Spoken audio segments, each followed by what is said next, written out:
Assalamualaikum warahmatullahi wabarakatuh and good evening everyone. My name is Nazrin and welcome to BreakAway. This is branding yourself in the Malaysian learning industry.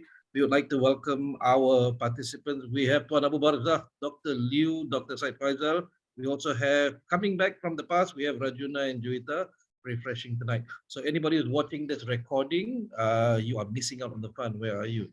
So tonight we will be talking about class number 1, and in class number 1, we will look through specifically how you're going to discover your brand. But before that, let me explain to you what the course is about.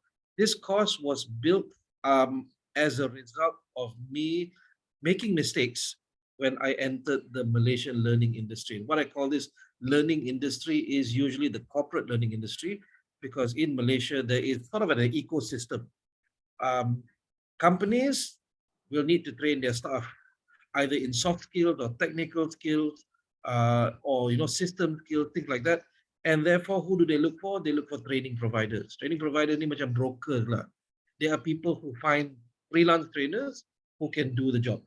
And the reason why that is because jarang sangat, even though we have a couple of examples here, it's very rare to find a training provider that has full-time trainers. So Dr. Liu, as you're coming into this, I want you to understand the ecosystem is built as such. There are clients who will engage training providers. These are two different companies. Clients have the money. Training providers are usually just marketing, sales and marketing people who know where to find the right freelance trainers. They themselves don't have trainers on board paid salary. Even though there are some companies who do this, but it's very difficult to maintain this business model. I was part of one such company. Imagine that you pay your trainer 6,000 a month, right? 6,000 a month. Yeah? This trainer knows for a fact that his friends out there are getting 1,500 a day. So this guy kena like 20 days training, he gets 6,000. Kawan dia dekat luar 4 days saja has made up already 6,000. So it's very difficult to have a training provider company with full-time trainers.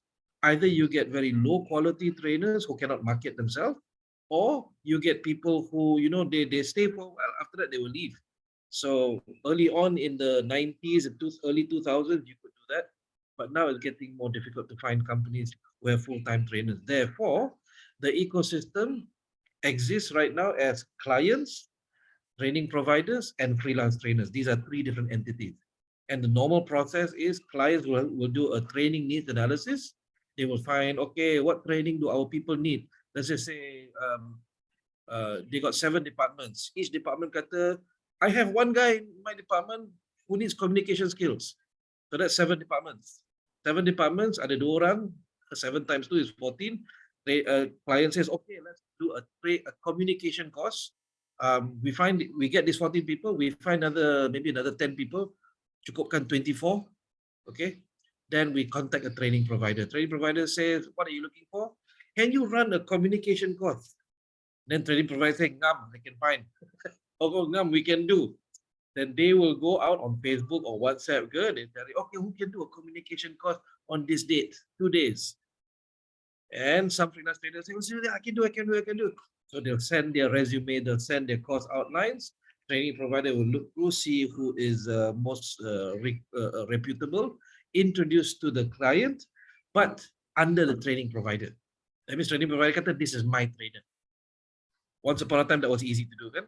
So if you run a course under this training provider, common sense and common decency and integrity says that you run the course because you are now a subcontractor for this training provider. You tak boleh bawa your own name card. You cannot put your phone number or your email address on your slides for the participants to contact you or the client to contact you. That's common decency lah. Masalahnya itu in the 1990s, in the 2000s boleh lah. Now they have your name, Said Faisal. They search jumpa. So it's becoming a lot more difficult for training providers to claim that, oh, these are my trainers. So the relationship between freelance trainers and training providers now is just pure trust. Sometimes they will make you sign an agreement, will not contact the client directly. Very rare, but sometimes if they don't trust you, they'll do that. So this is what the ecosystem is like. Then we have HRDC. So HRDC, the history of it the Human Resources Development Corporation, PSMB, started out in the 1990s, I think late 90s, where the reason is simple. SMEs, small and medium enterprises, did not train their people. They are very profit oriented. They just want their people. They work. Government said, no, we need to upskill Malaysians and Malaysian workers. So how do we force these SMEs to train their people? So they came up with a brilliant idea. Okay, we take 1% of all of your people near salaries. So you ada 1,000 orang, 1% of all of their salaries goes into a fund. Wajib. Otherwise, don't do business in Malaysia. So it has to go into a fund called the HRDF, Human Resources Development Fund. That means they will take the money, you will have to submit that money in. So what happens is, over the next 1 year, if you want to take that money back, you want to claim that money back, you have to send your people for training. So send your people for training.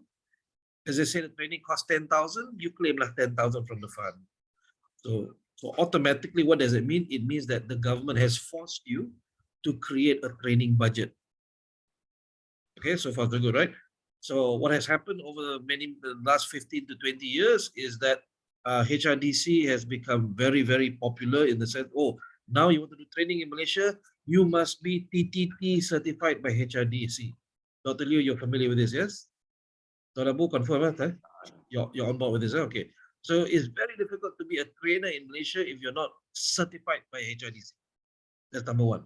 The training provider must also be registered with HRDC. And the client, automatically client memang is a HRDC registered client. So through all of this, big happens the claimability. I won't bore you with the details, but basically what the sequence is, freelance trainer does the training, okay? Training provider claims from HRDC. HRDC pays the training provider pays to freelance trainer, which means you can expect anywhere from 2 weeks to 3 months sometimes. You know why? Because some training providers, they do not have cash flow. They depend on that money. So dia dapat duit, dia bayar you. Yeah, so if I were to give you any good advice, I would say find a training provider that has cash flow. HRDC pays or HRDC does not pay, they will pay you nonetheless. So some of my favorite training providers pay me 1 day after the program. Some of them pay me 2 days or 3 days within the week. And you know that's because they have cash flow. They don't have a problem with that. But realistically, it can be anywhere from 2 weeks to 3 months, depending. Coach, Yes. is it suitable like if the training provider is a new training provider, maknanya kita tak kenal, search kat Google pun search kat Google pun macam tak jumpa, elok tak kita minta macam deposit dulu ke ataupun up to me ke, how according to your experience If you are Edward Di Bono, Tony Buzan or Tony Robbins atau Tun Dr. Mahathir, you minta akan dapat. But if you are tak terkenal lagi boleh lah. If you are Nazrin or Dr. Said Faizal, belum lagi. Wah Ima, if you are Juwita Jalil sekalipun, they will just say, I'll find another trainer. Ayo. Right, okay so we've tried to do this. It happens in the UK. Our PLF friends in the UK, Ezrin Rizal's cousin, he gets paid 50% upfront before the course starts. Oh, because that's how they do it in the UK. I see. Yeah, and what's the rationale? When you go to McDonald's, before you can sit down, you have to pay for your food. Yep. Before you eat the food, you have to pay for the food. So the rationale in the UK is, before you start the services, I pay you 50% upfront. Sometimes even 100% upfront pun ada. In Malaysia, we have this very bad habit of bayar dulu, claim kemudian. Yeah. If the company has money, why not just pay upfront? Tetapi perangai itu tidak berubah lagi. Sorry tu Abu, you said. Dia nak transfer the risk tu. Kadang klien pun ada masalah nak bayar kepada training provider. So training provider just transfer the risk kepada training. Betul. It's not just transfer risk to end. Hujungnya siapa yang possibly berkena adalah trainer untuk usaha apa semua tak dibayar. So Dr. Liu, I hope you're not scared of this. Like I said, work with very very well trusted ones lah. Like Dr. Faizal kata, aku cari tak jumpa kan, macam mana ni kan?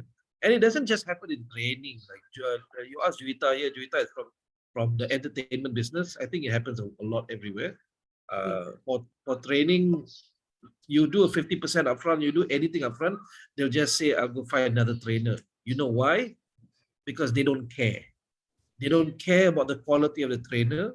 This is said about SMEs. They don't care about the quality of the trainer. They just want the training to be done so they can claim. Yeah. Yeah. Yeah. Which is quite sad, actually. It is sad. And for I'm stating this on record. I'm saying on record, I said in all my breakaways, I believe HRDC killed the learning industry. It just destroyed the learning industry, because now someone with a doctorate, Dr. Faisal, someone with a medical degree like Dr. Liu, right? You will get paid as same as people like me who have nothing. Do you understand? Yeah. 1,500 a day. So that being said, they don't really care who you are as long as you can run the course. They don't. There's no accountability in that, because they know that all they need to do is just run the training, and they can claim the money. And even worse, it has happened before. They don't run the training, they invoice, they get the they get the money from HRDC, and then they count in with the training provider, pay a little bit lah. So there's actually no cost being run though. No participants. They just submit a fake list of participants. And that has gone to court many times, scammers and all that. And now HRDC, they will do a surprise check. They will turn up at the venue to see whether you're running the course or not. So amazing lah, it's just amazing. Now that's what we call the tier 1. No, the other way is tier 3 lah. The tier 3. The tier 2 does not subscribe to HRDC. And these are banks, GLCs, MNCs. They have their own training budget. They don't need to submit any money to HRDC. Okay, so I would rather that you focus on these clients rather than, if you want to play in the HRDC, you feel okay. At least ada some money coming in. But you want to start focusing, of course, later on. Okay, Dr. Said, especially you. Okay, focus on the corporate market, the tier 2, the banks, the oil and gases, the consulting companies.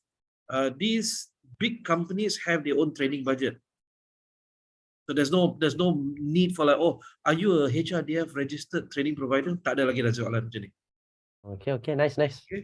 And this is the field that Rizal is playing in as well.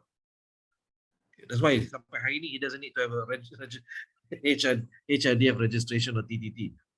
So we want to play in that. But if you're just starting out, okay, HRDC is the way to go. Tier 1, ladies and gentlemen, is I would recommend you go overseas. And when I say go overseas, you don't have to physically go overseas. You can sell your skills online. Virtual is here. People will pay if you are good.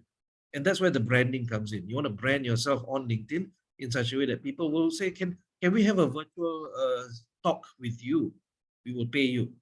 And you'll earn in USD. All right. So we start here first. Is that okay? We start here first. And my dream is for everyone here, let's go overseas. Right? Okay. What questions do you have before we begin? 5, 4, 3, 2, 1.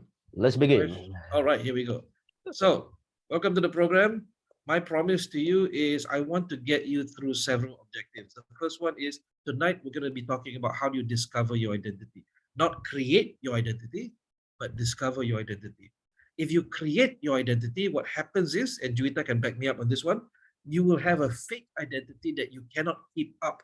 Especially like if you're an actor or you're an artist, kan? What you show is not your real self.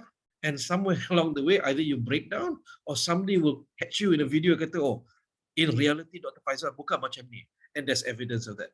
Tetapi if you look at Donald Trump, kan, he's always on brand. In private atau in public, he's always like that. Nobody will ever be disappointed because they memang perangai macam itu. All right. So we're going to talk about discovering your identity, which to me is actually easier. There are some people who will not like your identity. That's okay. They are not your target audience. Tuan Abu, you have seen in my photos semua, saya mengajar corporate, saya pakai baju Melayu. Have you seen that? Yeah. I'm insistent on that. Sebab pernah jadi saya masuk meeting, terus L&D manager tanya, why you wearing baju Melayu? This is not professional. Aku bangun, I say thank you very much. it looks like you are not my client. Belah macam tu je. Oh, Then they call me nice. back. I say, why? Well, because you want me to train, then I will train my way. Lepas tu I fold up my sleeves, kita buat senaman tangan, dia faham. Ini senaman tangan daripada silat. Then they understand. But I did not like their first initial impression tu, sebab when clients or training providers try to perhambakan you, that's when you walk away. This is supposed to be a partnership. You are paying me money, I'm providing you service. If you're going to boss me around, then I'll say, thank you very much, I'll look for another boss. Because sometimes it has happened, kan? After the meeting, they say, thank you very much, we will meet internally and then we will inform you whether we have chosen you. Aku mulut gatal, say, thank you very much. After you have informed me, I will inform you whether I have chosen to work with you. But I did not do that early on in my career lah. I did that about 2 or 3 years afterwards. What happens then is, tapi kena berani lah. Kalau bank account kosong kan, tahan gigit lidah lah sekejap kan. But you want to come to a point where you can choose your clients. Not only your clients choose you. So that has to do with your identity. Who are you? Are you strong enough? Are you adamant enough? Where the client says, can you change this? And I can say, yes, I can change it. Can you tell me why? So if they come up with a rational answer, tak apa. Dia kata, oh, kita punya participant pernah pergi kursus macam ini. So ada bahagian-bahagian yang dalam unit cost ni, boleh tak kita adjust? Okay, in that case tak apa. I don't want to repeat. Tetapi kalau dia kata, oh, this one kita tak suka. Say, why tak suka? Oh, sebab ada silat-silat apa semua ni. And I go, fine. What's the problem? So we discuss. Yeah, so it's always, you must have a peer-to-peer relationship. Never allow them to enslave you. Udahlah, masa kita kerja lu dah kena penghamba kan. Enough of that. Okay? So I don't know if you expected this when you came for this program, but the idea is you must, if you want to have a good, strong brand, you must know what your identity is first. Okay, so that's tonight. Then, based on top of that, we build the brand. How do we build? Basically, what we show people, what people hear from us, what people see, what people hear from us, what people encounter from our social media. Then we go into write your profile. Some people say, aku datang BreakAway nak write my profile ke? I say yes. Because why? Most trainers have a profile that was designed in the 1990s. Boleh bayangkan tak? Ayat pertama adalah Muhammad Nazrin Wahab was born in 1977 in Kuala Lumpur. He has a bachelor's degree in communication. Who the hell cares? Ayat pertama tu is capturing their attention. And then you talk about where the hell you were born. Nobody needs that information. Clients don't need information. They need to know what you do. They need to know why you do it. So we'll talk about that tonight as well. Then you develop your program outlines based on your identity. How are you going to present yourself to training providers and clients? Basically, apa benda isi kandungan you punya khusus. Now, I tak gaduh you punya isi kandungan. I will not kacau your isi kandungan. I'll only explain to you what is the formatting that works best for me. Over the last 7 years, when I send to clients, client tak gaduh. Dia tak kacau langsung. Dia kata, okay, Ken. Why is that the case? Okay, the first one is, if you still write program outlines, muka surat pertama tu, problem solving. Tajuk problem solving. Dia punya introduction, problem solving is problems are a problem on this planet today. We must think about how we solve kepala otak dengan copy and paste from the internet. Who wants to know what problems are? Itu masuk dalam kelas lah. For the client, you have a definition of your program. What is your program? What does it cover? Janganlah pergi buat artikel dekat depan tu. So profile satu, program outline is very important. Then we talk about social media. How do you improve your online visibility? How do you get people to notice you? Number one, I bagi tips sekarang juga. Tuan-tuan, malam ini pergi buka you punya LinkedIn, please update. Tolong update sampai terupdate-update-nya. Okay, but in class number 5, I'll show you exactly specifically how to do that. And then last but not least is engage with training providers. So, Dr. Liu, I think this will be best for you. Tapi, Tuan Faisal, are you still engaging with training providers ke? Yeah. But only get them to sell you. 3 to 4 company only lah.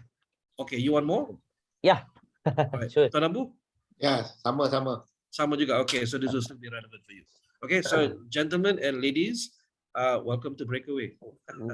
So by the end of this program, what I aim for you is you will have built a complete profile and program list that you can send out. Okay, let's talk about logistics. This course is not a one-way webinar. You'll actually have activities to do in class with me right now and homework for you to get done, assignments that you have to get done. So we will meet 3 times a week, Monday, Wednesday, Friday for 2 weeks. And I will give you a link right now for you to join our Google Classroom. Tuan Abu, are you familiar with Google Classroom?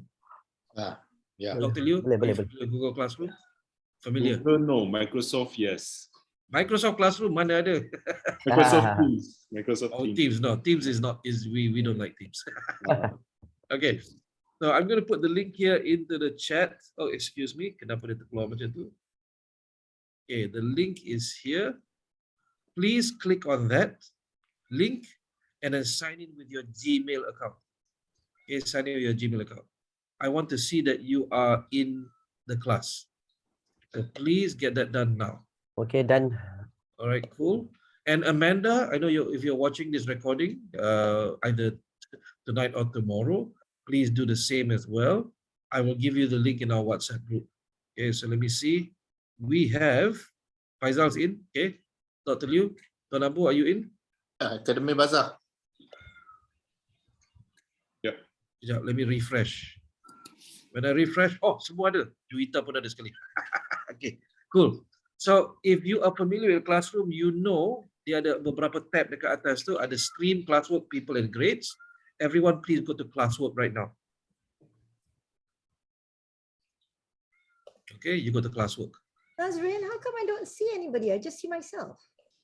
Refresh because they came in after you. Okay, so everyone's got in. I will not share screen. I'll just walk you through it verbally. Look at. So if you look at Welcome to BreakAway, the PDF ebook is there for you to in case you lose it. If you scroll class 1 sampai class 6, you will notice that at the end of each class, ada something called assignment. So the assignment 1, assignment 2, assignment 3, assignment 4.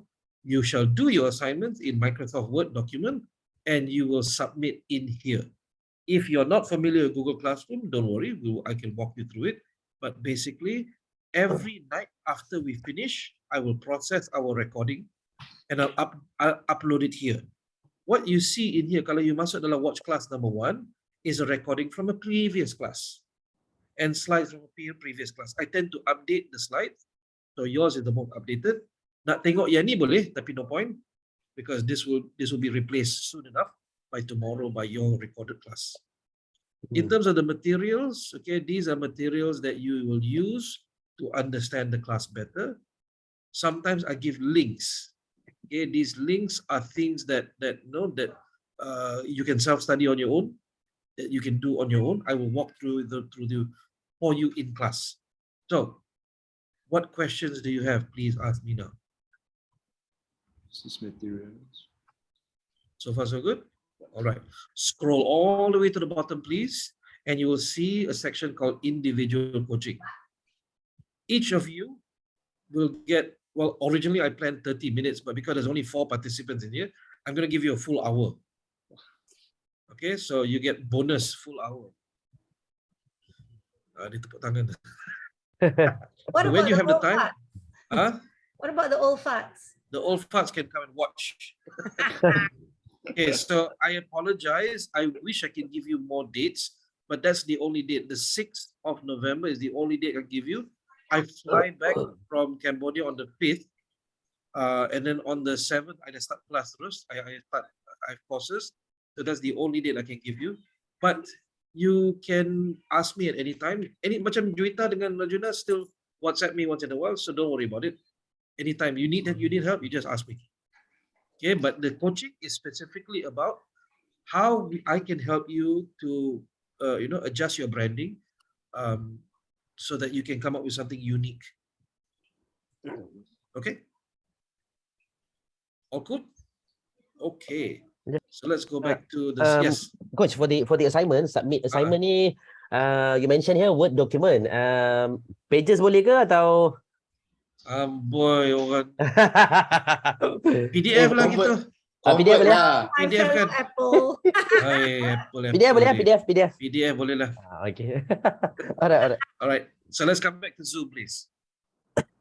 Okay, so the materials, I know it says 30 days, but I've never deleted any of the breakaways. So if you need any of the materials, you want to rewatch videos, tengok lah. I tak delete. Usually I give 1 year. Right, so to anytime. Okay. 6 assignments, 1 per class. The work is cumulative, which means that if you miss class number 1, you cannot do assignment number 2 tau. It builds on top of each other. So you must do assignment number 1. Amanda, do assignment 1 before doing assignment number 2, yeah? So you must do, and anybody's wondering why I'm talking to Amanda. Amanda's watching the recording, isn't she? Yeah, she's the only one who's not available tonight. So please start with assignment 1 because you will not understand assignment 2. It is built one on top of the other. If you miss any of these, recordings are always available in Classroom. And any Q&A always in the WhatsApp, because why? Kadang-kadang you have to run or you have a question tapi after the class. So that's what the WhatsApp group is for. Ask me questions anytime. We're not going to put good morning graphics dalam situ. Don't worry.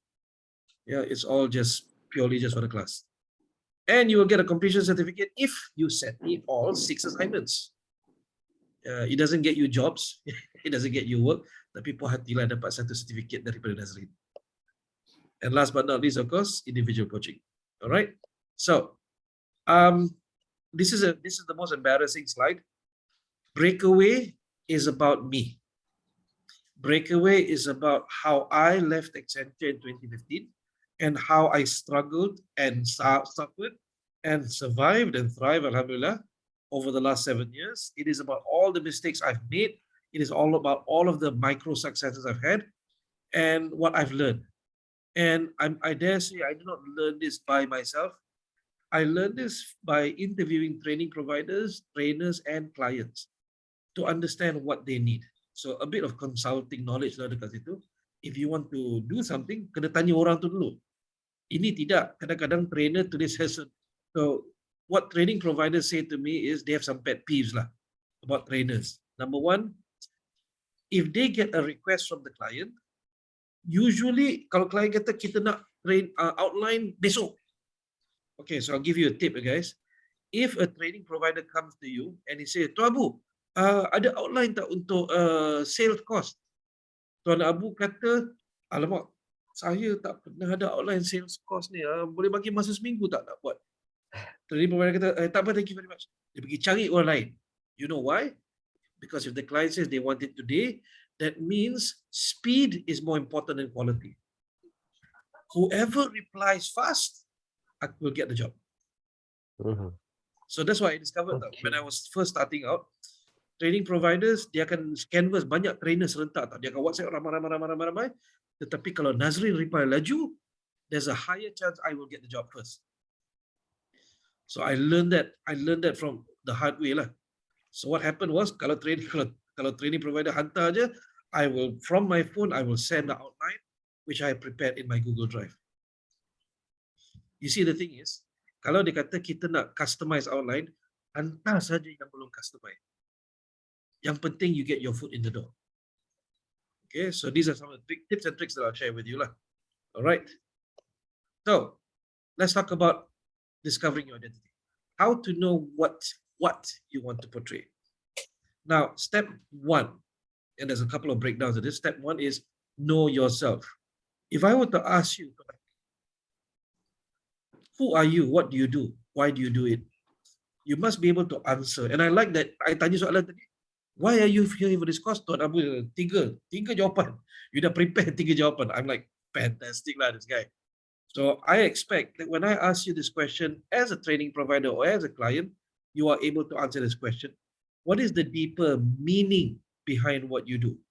Maksudnya, kita ni datang, of course kita ni businessman. Tetapi, what is the meaning? What is the purpose? What is the rationale behind this? Dr. Liu, I once met a participant who became a child became a child doctor, a pediatrician. And she came to me for a leadership course. So I ran a section called Developing Purpose. We asked her, what is your purpose? In the beginning, she says, I want to help people. I want to help children. But we asked several layers deep. Kenapa you nak tolong children? Kenapa you tak tolong adults? Kenapa you tak buat plastic surgery? Kenapa you nak tolong children? Baru cerita tu keluar. She had a cousin who was diagnosed with cancer when she was a child, and she felt helpless. Tak boleh nak bantu langsung. So as she grew up, she said, I want to become a doctor. I want to help no more. Tak nak bagi lagi benda ni berlaku pada orang lain because of what happened to my cousin.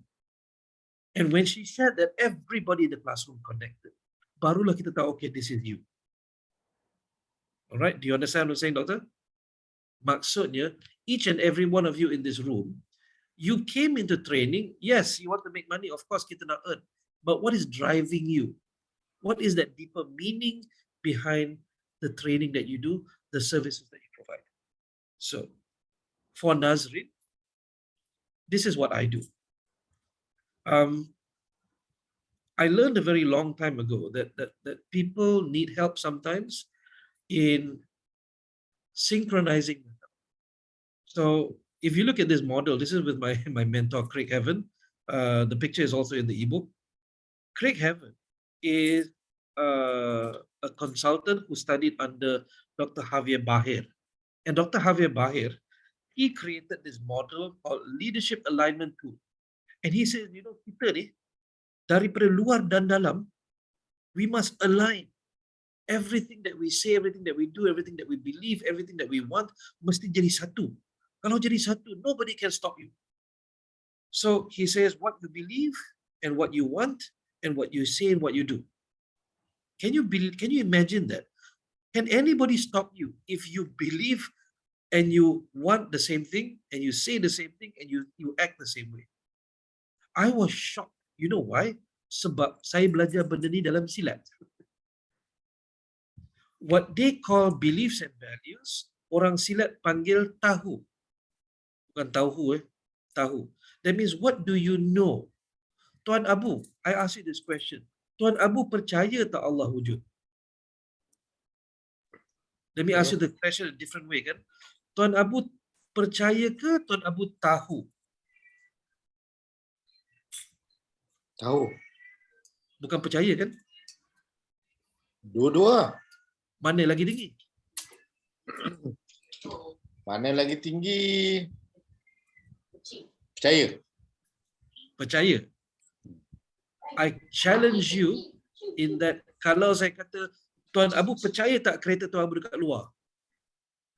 Ke Tuan Abu tahu kereta dekat luar? Oh, tahu lah. Tahu. Kenapa tahu? Tahu more firm lah.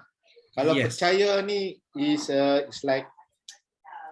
like kita put in our mind that we believe that one. It can be happen, Okay. it can be not. So if I ask the question again, Tuan Abu tahu Allah wujud ke Tuan Abu percaya Allah wujud? Tahu. There you go. I So dalam bahasa Melayu kita kata tahu because asyhadu an la ilaha illallah, aku naik saksi seolah-olah aku nampak dengan mata sendiri. Do you understand? So dalam bahasa silat, beliefs and values adalah tahu, what you know for sure. Intentions adalah mahu. Promises adalah kata. Action adalah laku. So, dalam kita bertindak, apa yang kita tahu, apa yang kita mahu, apa yang kita kata dan apa yang kita laku, wajiblah satu. Think about it. Okay. Nice. So, kalau dalam bahasa silatnya, kita nak dapatkan segerak. Segerak means what you say, you do. Tetapi before you say, you must want. Before you want, you must believe. So, how do you get the right belief, the right intentions, the right words, and the right action? So my job is saya nak cari siapa yang saya boleh bantu. Orang-orang yang dia rasa tidak selari. Dia nak kaya, tetapi dia percaya yang dia tu tak pandai. Pernah jadi tak? So Yep. ibarat satu kaki tekan minyak, satu kaki tekan brake. So what I want to help people to do is, and of course, Dr. Faizal, you know this, we use many tools. We can use neuro-linguistic programming, we can use hypnosis, kita boleh pakai questions, right? But I want to help people to understand sebenarnya you nak apa. Di sebalik nak tu, di sebalik mahu itu, sebenarnya apa yang you tahu. Kalau tak sama, ibarat, oh, aku nak kaya, tapi mesti aku tak berjaya kan? Itu self-sabotage namanya. Ada juga orang yang dia cakap tapi dia tak buat. Kata dengan laku tak selari. So, every communication course I run, every leadership course I run, every creative thinking, critical thinking, problem solving, stress management course that I run, I will help people to synchronize their beliefs, their intentions, their promises, and their action to achieve a single committed effort. Bila saya berjumpa dengan klien, this is what I talk about. Bila jumpa dengan training provider, this is what I talk about. It doesn't matter what course I run. So my question to you, Tuan Abu, Dr. Liu, Dr. Faizal, what is the deeper meaning behind what you do? Would you be able to give me an answer?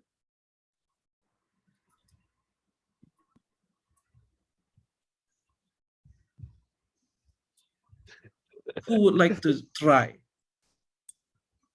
Siapa nak try dulu? If I can try, Coach, Yes. but this one for my school market lah. For school market. Tak kisah. No. This not just school market tau.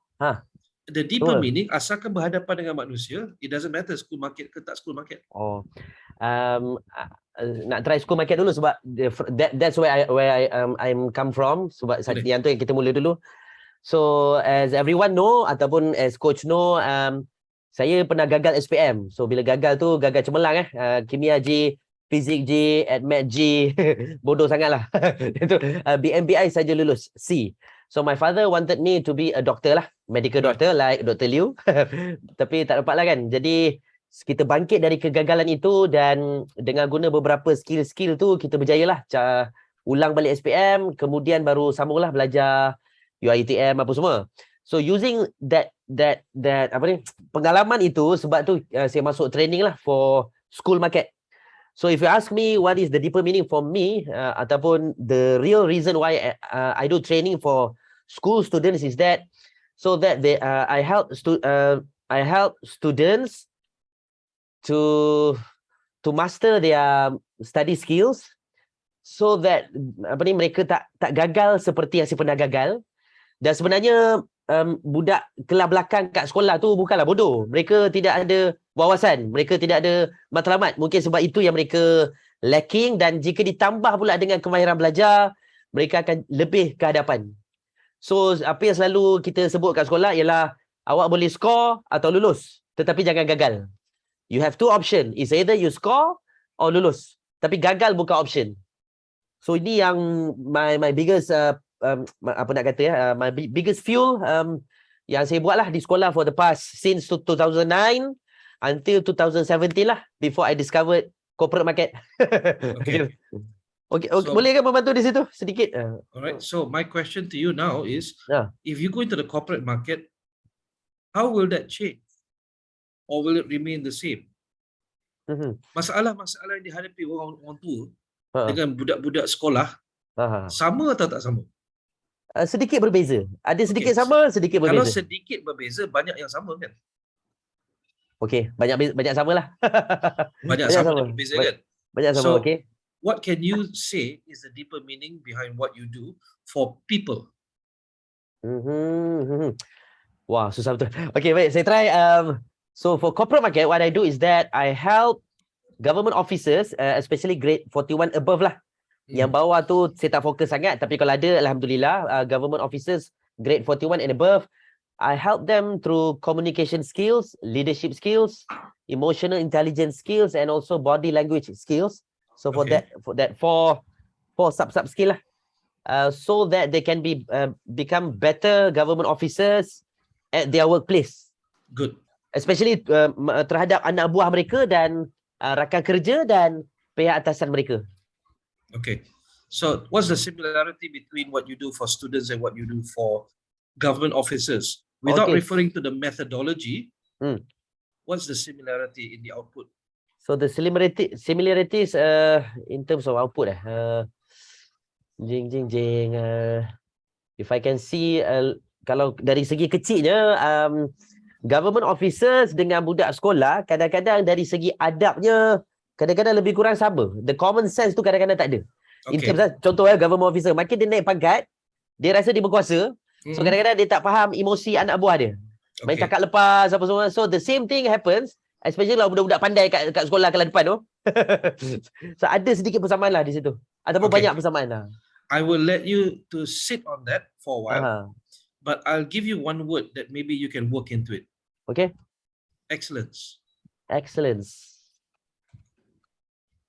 Think Alright. about branding yourself or discovering that part where sebenarnya what you're doing is you're helping people find their excellent self because you have all the tools. You have everything dekat situ nak bagi dia daripada zero to hero kan? Yes. Okay. So kalau cerita pasal naik pangkat, sama je dengan nak dapat A, nak dapat score, nak dapat. Di It's sekolah. about going from zero to hero kan? Yes. And sustaining lah, maksudnya dia boleh self-motivate. Yep. Okay, so these are the similarities that you can focus on when you jumpa corporate client atau you jumpa school client, jumpa mana, you repeat this sahaja, dia akan cover. Okay. Then in terms of kat sekolah kita pakai methodology berbeza untuk objektif berbeza. Okay. Dekat government kita pakai methodology berbeza untuk objektif berbeza. Okay. Tetapi dia punya essence dia is if this drives you and you like to see people become better. Yeah. Okay, so that's your deeper meaning. Okay. Thank you, coach. I suggest. So you figure it out. Okay. All right. Who's next? Who would like to try? Abu. Udah tell you. Okay, let me try. Bismillah. Okay, my journey ni start pada tahun 2012. So basically benda ni yang dipolish adalah my mentor. Dia nampak I punya skill mengajar di depan. Masa tu kita mengajar silat. So dia tengok, okay, dia kata you can be polish. So dia bawa saya jadi trainer. Tapi in the deeper meaning, masa tu I tengah ada financial crisis, I ada personal crisis, all gone lah, macam dunia dah kemat dah. So I start dengan I punya personal journey, bermodalkan RM80 yang dipinjam daripada ex-boss.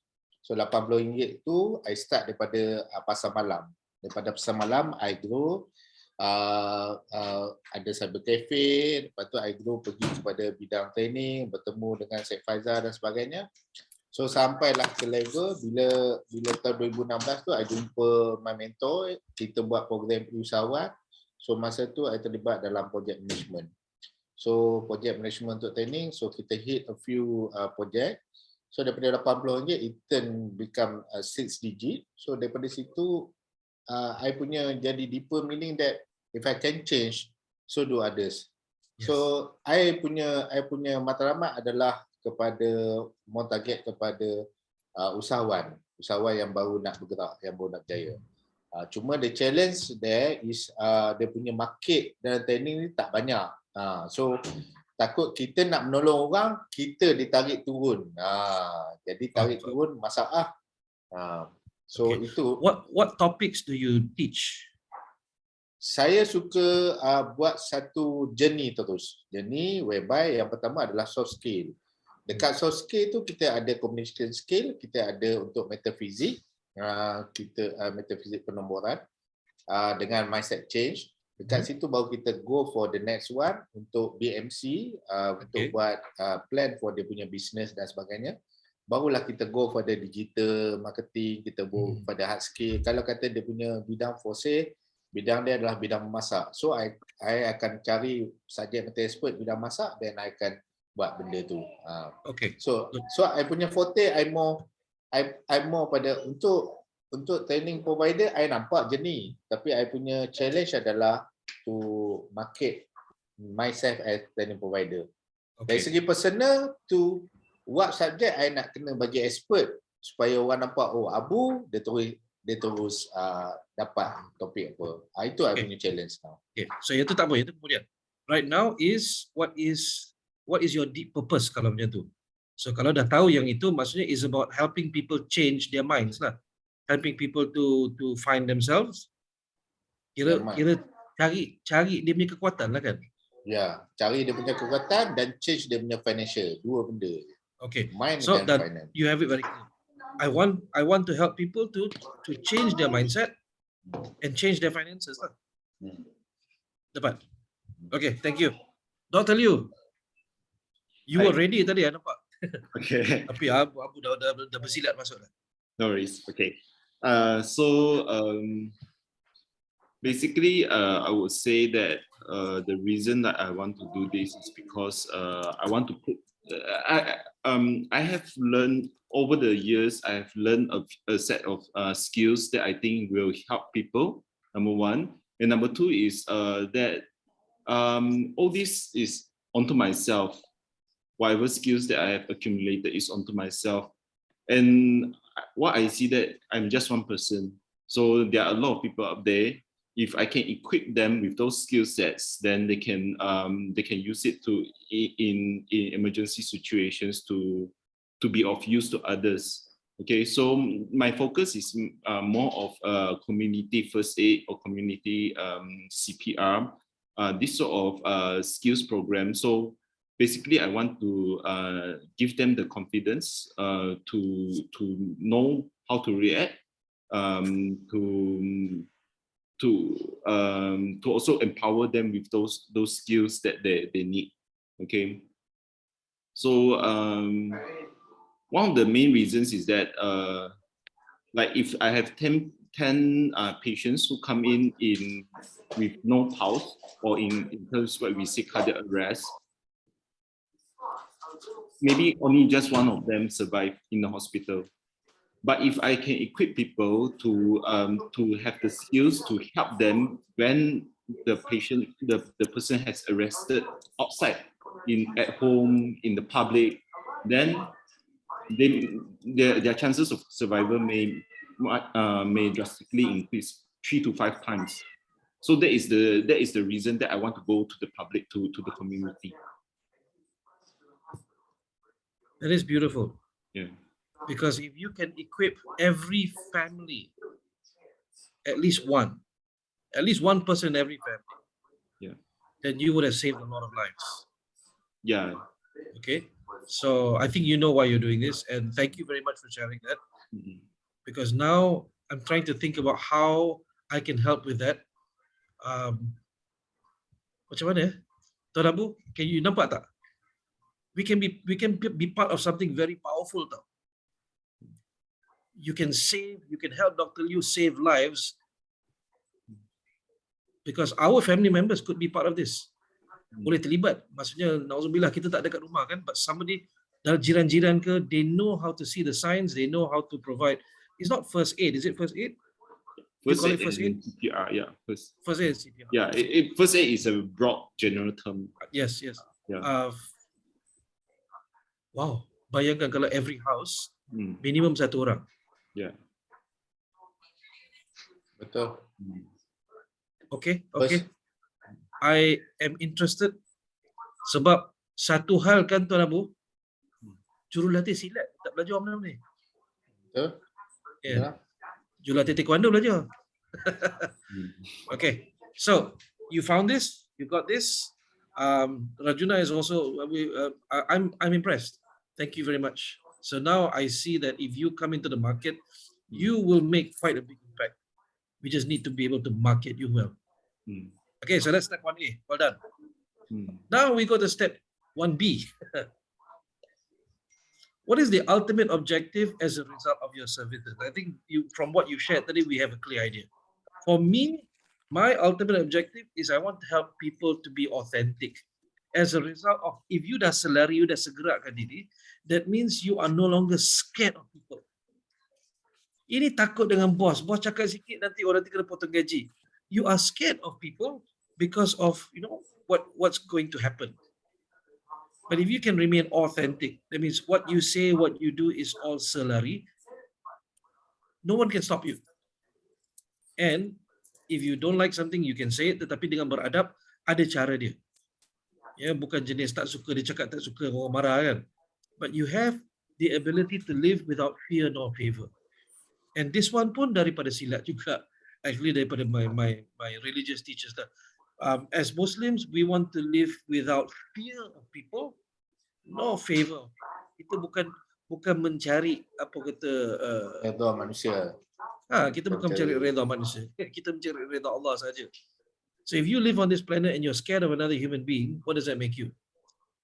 So what I teach in all my courses, I want people to learn how to be independent, but with human beings, you are respectful. Kita beradab dengan manusia, kita bukan menuhankan manusia.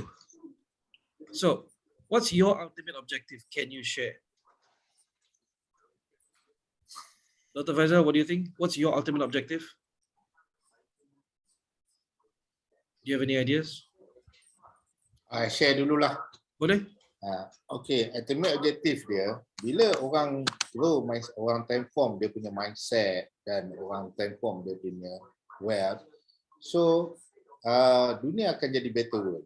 Sebab let's say lah, kalau kata semua orang ada problem dan semua orang take care dia punya problem dengan the right mindset, jadi tak adalah orang yang kena jadi perosak dalam jadi sampah, kita kata jadi sampah masyarakat.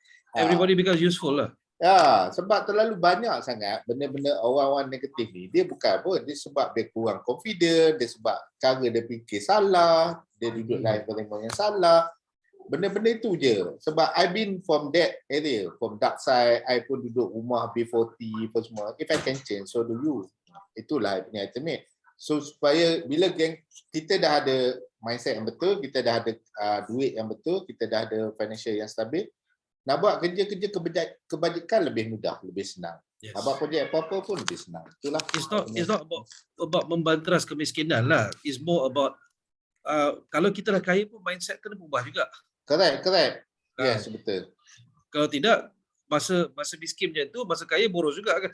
Masa kaya boros, masa kaya masih menindas orang, masih dia jadi macam tu lah. Bukan bodoh, boros. Boros ya. Sama juga, dapat duit, keluar duit kan. Okay, I like that. Thank you very much. So, bayangkan if you set your objective is, by the time you are done, which we might not be done, tapi by the time you're done, you are able to transform the mindset and the finances of people everywhere dalam Malaysia ni, supaya tidak ada lagi sampah-sampah. Sedih tau. Bayangkan you see orang budak kat luar apa semua, dia not doing anything, padahal so much potential. I remember this, one of the taxi drivers in 1997. 1997, saya ingat lagi tengah naik taxi nak pergi Stadium Merdeka. Taxi driver ni dia kata, tahu tak dekat Kuala Lumpur ni, duit berlambak lalu depan mata. Tapi orang tak nampak. When I was 18 years old tu, I tak faham apa ayat dia. But later on I discovered, betul. If you are sampah, you hanya nampak sampah. Okay, so Tuan Abu, thank you very much. I like that very much. Kekal lah, ini bukan kita discuss dan tinggal tau. Write that down and start telling people this. Start telling people this. Okay, bukan cerita pasal kita nak buat duit. Buat duit tu is a byproduct. Tetapi kalau ini kita punya passion, dan kita dalam apa bidang sekalipun, we will do this. Okay, who's next? I can go next. Okay. Since Tuan Abu talks about wealth, then I will talk about health lah. Okay.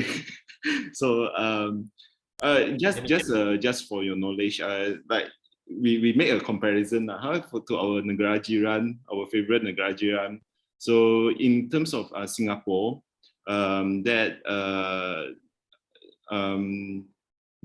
when there is a what we call out of hospital cardiac arrest, means the person had a heart attack and had a cardiac arrest at home or in the public, they have 30 to 50% chance of survival because there is a community CPR, a very good network of community CPR and first aid program that is in place.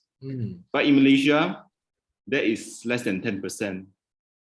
So I think we can do better. It's not about the skills of the medical staff, actually. It's about the community. So we have to start changing that mindset. We have to start giving the people the right skill and then the confidence to do that. Sebab kita Malaysia memang we have a lot of hindrances to ourselves. And then, but now we are talking about life or death situation. Sometimes that will cost a life. Yeah. I like that. Thank you very much. I want to be even after this course ends again, I would love to be part of this if we can figure out how way to make this done. Yeah, let me think about it. Thank you very much. Dr. Faizal, lama fikir tu. Nazreen, Yes. yes, I just want to add a bit on Dr. Liu's idea. Because I think two years ago, my cousin, he fell during fasting month in the shop. Luckily, there's a nurse knows that this is a sign of stroke. So she took the macam jarum lah and then punctured at his finger, all the fingers. So I think that's helped to release the stroke. I'm not sure whether that's right or not, but when they sent him to hospital, that's what saved him. Is that right, Dr. Liu? You're muted, doctor. Oh, Doctor, you're muted. I think that's more like he has a low blood sugar. Sounds like a low blood sugar. That's why they puncture the jarum and then to check the blood, if I'm not wrong. Yeah.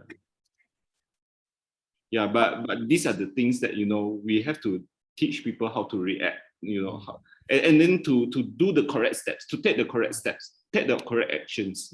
Yeah. It's not impossible because for decades, we have been taught, the government has taught us about dengue, kan? Yeah. To such an extent that we know, nampak je menatang, okay, so we take care of that. Yeah. So I think that's already become part and parcel. Now we need to figure out this one pula. Yeah. How do we make this on the same level? Yes. Yes. Okay, Dr. Faizal. Ada dekat negara mana tak? Dia orang dah buat fast response punya, pakai motor je. So it's like community dan dia buat for untuk CSR lah, kan, fast response. So rasanya boleh buat di Malaysia juga, insyaAllah. Itu kena ada brotherhood tu, brotherhood. Brotherhood. Brotherhood masalah dia settle kes lain. Itulah.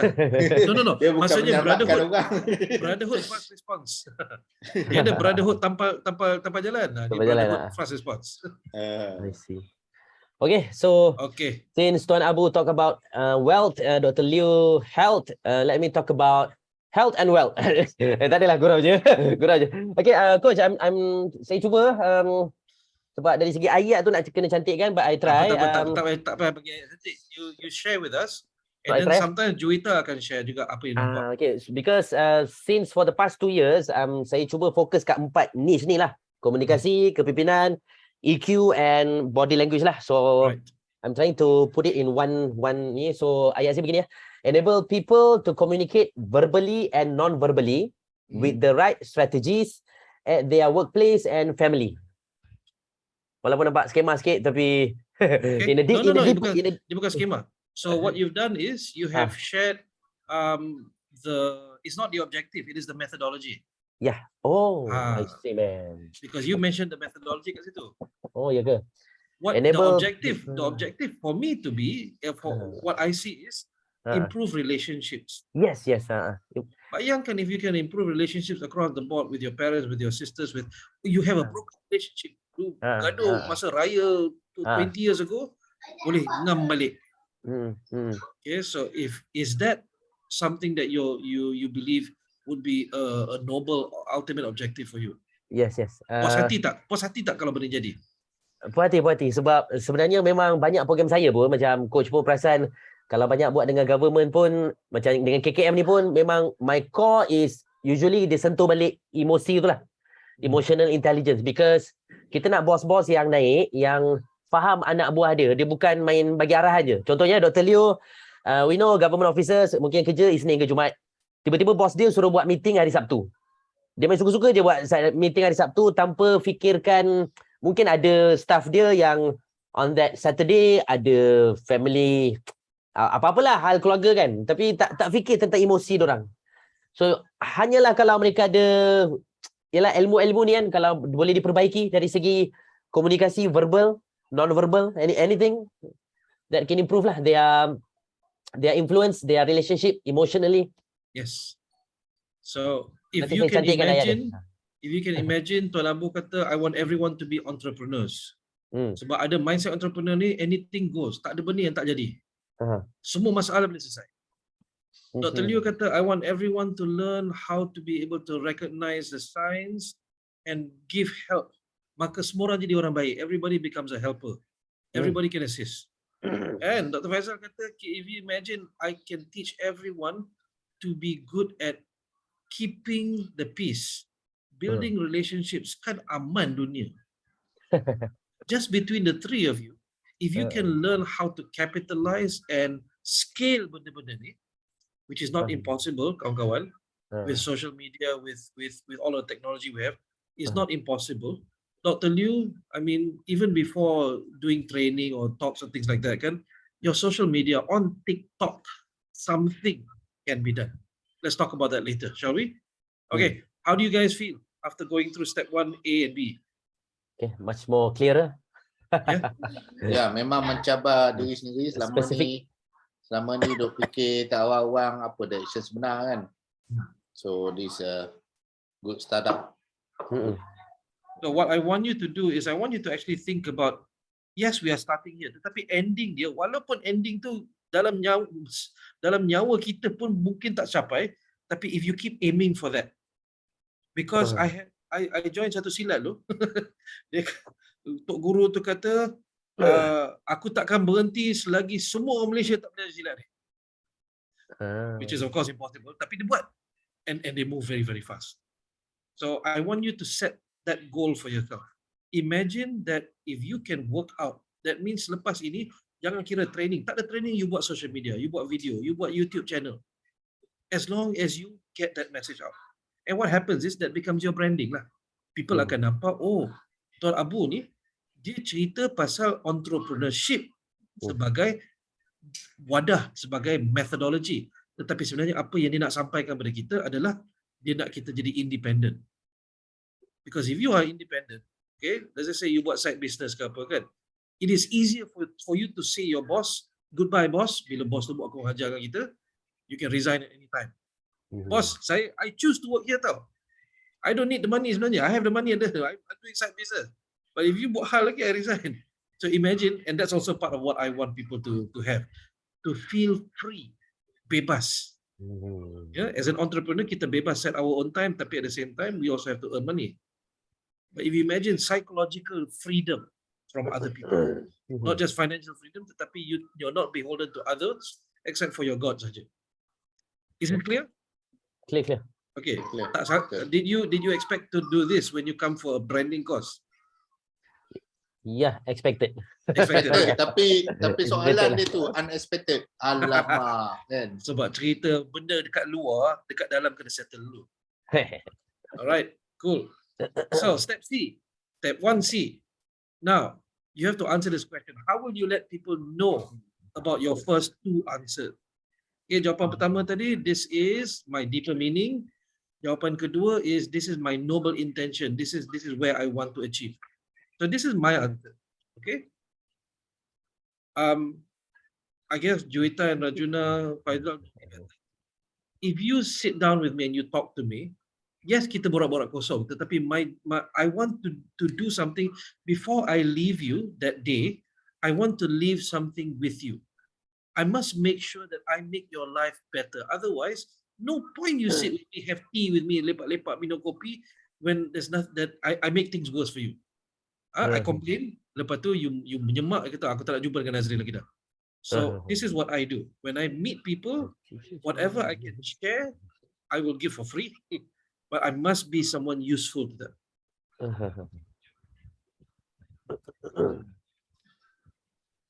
So my question to you is, how will you let people know? How will you let people know? Okay. So soalan ni tak perlu berjawab sekarang, but please get ready the next time someone asks. Boleh? Okay. Macam saya nak tanya coach. Okay, Boleh, pendapat silakan. coach akan. pasal step 1C. Bila kita jumpa orang selalu akan tanya, kau buat apa? Selalunya orang akan tanya kau buat apa tu disebabkan dua benda je. Pertama dulu aku tengok kau ni memang sampah punya orang, tiba-tiba telefon apa yang kau buat. Yang kedua, kau macam okeylah ada duit sikit sekarang ni, rasa macam apa yang kau buat. So selalunya saya akan bagi company profile terus. Tapi saya rasa benda ni more kepada klien, more kepada apa buat. Tapi Takkan sembang kat kedai mamak hang nak tunjuk tu Abu. itulah kan. So is it kita kena align balik dengan apa yang kita buat the first 1A 1B tadi. Kita kena align balik dengan apa yang kita buat 1A 1B. When they say, Abu kau tengah buat apa sekarang ni? Jawapan dia bagi jawapan A dengan B. Aku tengah nak lahirkan seberapa ramai usahawan yang bebas berfikir dan dia boleh bergerak sendiri tanpa bergantung kepada orang. Kalau jawab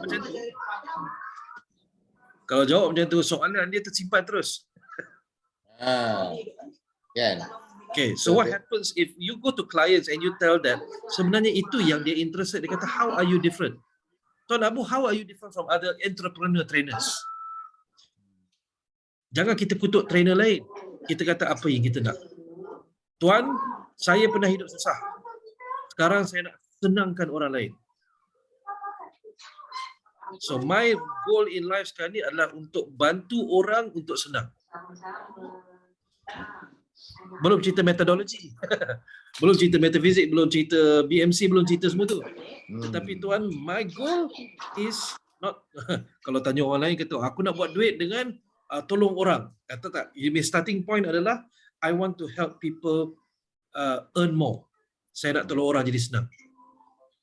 Nak jadi slogan pun tak okey. Saya nak tolong orang jadi senang. Nice. Itu cadangannya lah. But it gives a short answer yang mana orang akan interested. Bila orang interested, then you nak bagi kad ke brochure ke pun boleh lah. Tetapi my question to you, Tuan Abu, kalau you meet me and you ask me, Cik Nazrin buat apa? Saya bagi company profile. Will you read? Kalau tak related dengan I, tak read lah. Kalau tak related, that means kita Jujur kena betul tu. relatedkan dia dulu. Sampai dia minta baru kita bagi. Jangan kita jadi jalan-jalan ke Aeon, jangan kita jadi macam orang yang bagi pamphlet. Dia ambil sebab dia tak nak cek hati, lepas tu hujungnya buang kat tu sampah juga. Mahal tu profil syarikat you print tu. Jangan bazirkan. Betul. Bagi pada orang yang minta saja. Okay, my way is I don't give company profile, I give a website. Website. Okay. Bila bagi website atau bagi QR code, okay, dia check it out himself. Okay, cool. So don't have to answer this question sekarang ni, tetapi think about your answer supaya bila kita nak operationalize jawapan A dengan B tu, you must identify this is what I will do. Macam mana nak bagi tahu pada orang. Okay. Step 1D. What do people see you do that reflects the first two answers? Tadi macam mana dia nak know kan? Okay, kalau do, this is what I do. I write articles, I conduct courses, I share content, and I love to chat with people. Jangan duk ajak aku borak. Habis. I will chat. So sebenarnya what I do is I build my branding per person kadang-kadang. I bukan buat my initial branding bukan ramai-ramai. I buat branding per person. So when I run courses macam VLC, I run the virtual learncaster course, I build relationship dengan each and one of my participants. And then what they do is they recommend orang datang for my courses. One thing that's very powerful is ebooks. You write ebooks and you give away free. Seorang masuk dalam WhatsApp group, dia akan forward. So this is also very powerful. Pendek kata, put out as much content about yourself, your services, without it being too salesy, macam terlalu hard sell. You just write content yang boleh membantu orang. Sebab kata tadi, I want to help people kan? I want to help people become senang. Okay? Ini ada few tips on TikTok, you just few tips. Kalau dia interested nak belajar, baru dia datang khusus. Tetapi bagusnya benda ni amal jariah tau. Benda tu, as long as it stays on the internet, orang baca, they will get benefit from it. Not everybody has 500 ringgit to spend. Some people, dia larat download e-book saja. Baca daripada Abu Barzah punya e-book, dapat semangat jadi usahawan, tak guna modal sedikit pun, tetapi 5 years later, he comes and says, Tuan Abu, saya nak sign up for your course. Because now I can afford the course. Disebabkan Tuan Abu punya apa kata, nasihat 5 years ago saya baca dalam e-book. So you create this and you leave it out there on the internet, dia akan sentiasa ada. Every year, Facebook akan naikkan memories kan. Awak komen saja kat situ, dia akan naik balik. Dr. Liu? Yes, I mean, I do get your point, Coach. But one thing is that people doesn't read that much these days. Understood. So what happens is, you don't care whether they read or not. All you have to do is just put the content out. It's for branding purpose. Yes. Even dia tak baca, dia kata, banyak betul Dr. Liu punya content kat sini. Walaupun dia tak baca, dia nampak Dr. Liu yang post, Dr. Liu yang post, Dr. Liu yang post. So sebenarnya the trick is bukan nak bagi orang baca pun. If they see banyak betul Dr. Liu cerita pasal get ready, be a useful family member, be a useful community member. Walaupun dia tak baca, tetapi dia tengok banyak tema ni sama lah. Do you understand? Yes. And then somebody will read. Bagusnya, a lot of this content you can recycle again and again and again. Dan Coach, kalau tambah sikit untuk Dr. Liu, itu membezakan kita dengan orang lain. Especially macam yang saya pernah tengok dulu, ada orang present depan audience. So dekat slide tu bila ditunjuk, this is my e-book, 7 e-books, 3 e-books. So even though your audience won't be reading it, tapi dia macam branding lah kat situ. Betul kan Coach? Yes. You must, jangan bohong lah, jangan kata, ini my 7 e-book, tapi tak tulis pun, tu cover je. Jangan dibohong. Okay, you want to tell people how you can help them. So you're right. There are people who don't read, but there are people who do read. Kita target the ones who do read. Yang tak baca, sekorang-korang dia nampak balik-balik tengok nama ni, balik-balik tengok nama ni.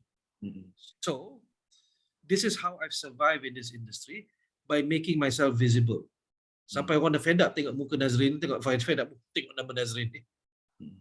Yeah, what's interesting is, of course, sampai hari ni nobody has my name. It's a very unique 3 rangkai. Tak ada trainer dekat Malaysia yang nama Nazrin, as far as I can tell. Ada tak? So when people say Nazrin, they refer to me saja. Tunggu 1 hari keluar ya. So far that's been the case. That's how I survive. Alright. Okay. So these 4 answers, please write down for yourself. The first 2 you dah dapat. The last 2 you must identify. How will you let people know? You want to copy and paste me pun boleh. What I do is I will share. Wherever I go, I will share. What do people see you do? Tengok, dia bukannya baca tau. What do people see you do? Dia scroll balik-balik Dr. Liu punya post. Scroll balik-balik Dr. Liu punya post. Apa ni? Dia tak baca tak apa. Tapi nak nampak, Dr. Liu keluar e-book lah. Every 3 months keluar e-book baru. Apa ni? Yang itu yang kita nak dia nampak, see that you do. I should capitalize see juga tu. For them to see. Do you understand? In fact, I'll change that right now. Sebab salah tu. Yes, I just realized that. Okay. So now, baru betul. So this is me. I make reflections on the spot. So there. What do people see? Tak baca tak apa. Okay? Shall we move on? Boleh. Right. So now I want you to identify yourself. And how we do this is, if you are seeing a client and you tengah cocktail ke, tengah event ke apa, and the client says, oh, so apa khabar? Dr. Syed Faizal. Oh, right. Tell me, what do you do? The client do. You only have 10 seconds to tell him. What do you say? So everyone, Tuan Abu, Dr. Liu, Dr. Faizal, type in the chat. what do you do? But before you do that, I want you to think very hard. You only have 10 seconds. So this will be your elevator pitch. What are you going to tell them? You dah ada jawapan A1, A, B, C, D tu. Daripada jawapan-jawapan itu, what are you going to tell this person, this client? Tell us in the chat.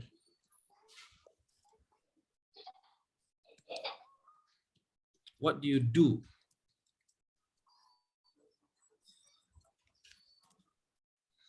Okay, I help people to change their mindset and work through trainings. I like that. Dah dapat satu dah. Ini baru malam ni ke Tuan Abu? Ke memang sebelum ni dah ada? Oh, malam ni. Oh, dah okay. Sebelum ni lost lah. Okay. Terlalu berfokus pada metodologi, fokus pada outline. Kan? Tak ada goal setting yang benar. Goal setting this is a clear objective. Cantik. Lebih pada financial, nak solve hutang. So is tak meaningful kepada orang lain, cuma pada diri sendiri. Untuk Faizal kata, help people to become better in verbal and non-verbal communication strategy in workplace. I like that. I am an emergency medicine specialist with a passion to equip people with life-saving skills. Alamak, Dr. Liu dah pernah pergi khusus. All right. So if I say, okay, that's interesting. How do you get it done? So what are you going to add on to that? How do you get it done? Tuan Abu, now you cheat the methodology. How do you get that done? You kata you want to equip people with life-saving skills. How do you do that? Yeah? Dr. Faizal kata, I help people become better. Okay, how do you do that? So Abu kata, through training, start clear. How do you do that? Apa training?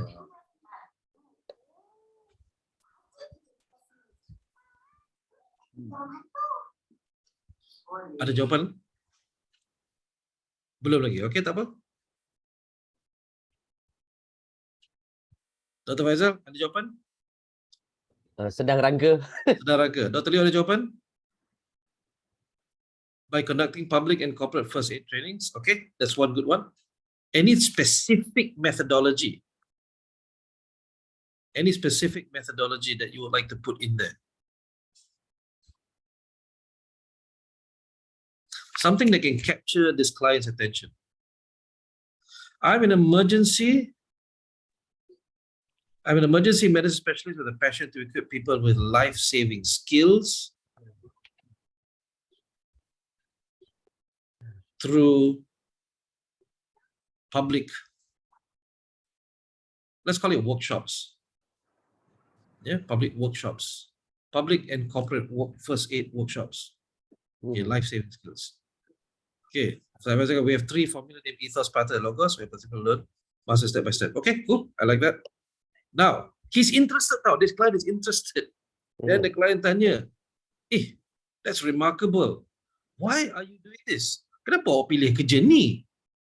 Kenapa tak pilih benda lain? Now, you have your answers from step 1 tadi. What are you going to say here? This client dah interested. Patah balik yang tadi lah jawapan tadi. Apa 1A, cerita? 1B, 1C. Nak pakai biji jibun ke atau you going to adjust it? Adjust it lah.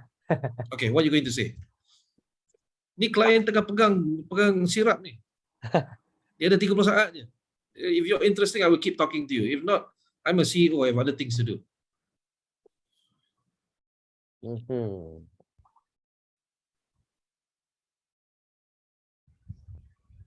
Why? Why are you doing this?